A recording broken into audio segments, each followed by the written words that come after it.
All right, welcome to The Explainer. Today, we're going to take you to a place a lot of people have heard of, but maybe don't really understand. Swan Hills, Alberta.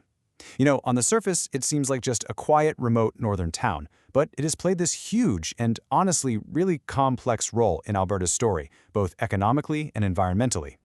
So to really get Swan Hills, you've got to understand the core tension that defines it. It's really a tale of two worlds existing in the very same spot. And those two worlds couldn't be more different.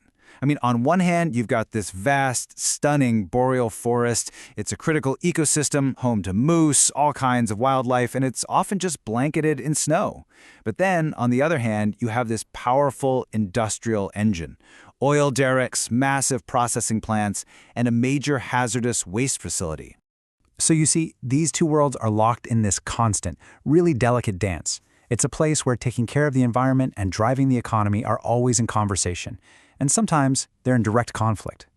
And that raises a pretty big question. How on earth do these two things coexist? Well, to answer that, we actually have to rewind the clock a bit. We've got to go back to the very beginning of the town's industrial story and see how this unique place was basically born right out of the wilderness. Seriously, how does that happen? How does a whole industrial town just spring up, seemingly out of nowhere, in the middle of what was once untouched remote forest? Well, it all started with one single massive discovery that would change this landscape forever. And just look at the speed of this. In the 1950s, boom, they hit one of Canada's most productive light oil fields. That one discovery set off a chain reaction. By the 1960s, a town was established and growing like crazy. And by the 70s, it was a major hub for oil production. And here's the thing. It wasn't just about the industry. What started out as just a bunch of temporary work camps, well, it quickly evolved into a permanent community. The infrastructure followed the industry, sure, but then came the homes, the schools opened up, local shops emerged, and families started to put down real, lasting roots. So for decades, the town's identity was pretty much all about oil and gas. But then, in the 1980s, that started to change. Swan Hills became known for something completely new and a whole lot more controversial. And the new industry was a huge, hazardous waste treatment facility. Now, this thing was designed to be a controlled, regulated solution to a growing problem.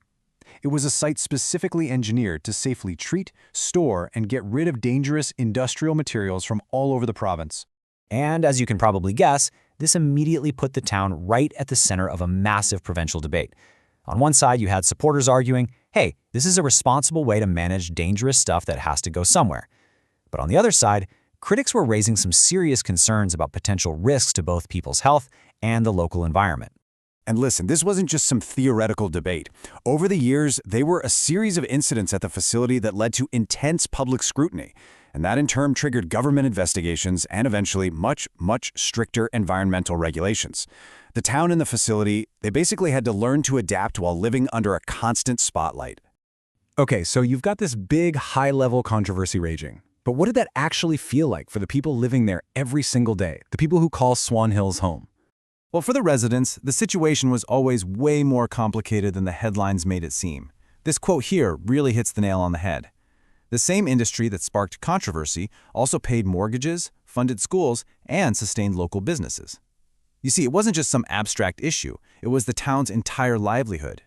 And this meant daily life was this incredible blend of those two realities.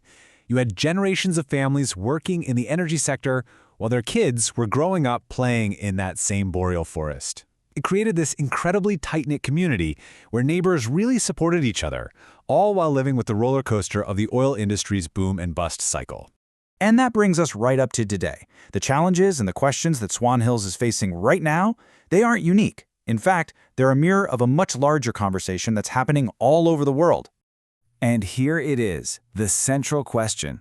As the entire world goes through this massive energy transition, what does that mean for towns that were built completely on oil? Swan Hills finds itself at a very familiar crossroads, looking at a pretty uncertain future. So what's in the next chapter? Well, while some people might see decline, others are seeing brand new opportunities. The town's exploring how to use its unique history and infrastructure.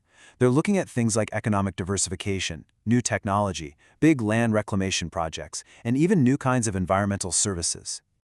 And this is why this small town story is so important. It's not just about its past. It's a living, breathing example of resilience, of adaptation, and of the fight to hold on to a community's identity when everything is changing. It's really a microcosm for countless resource towns all over the world.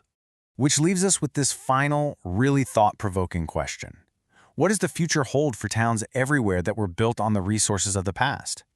The story of Swan Hills doesn't give us any easy answers, but it forces all of us to think about how communities can navigate these incredible changes shaping our world. Its future, like so many others, is still being written.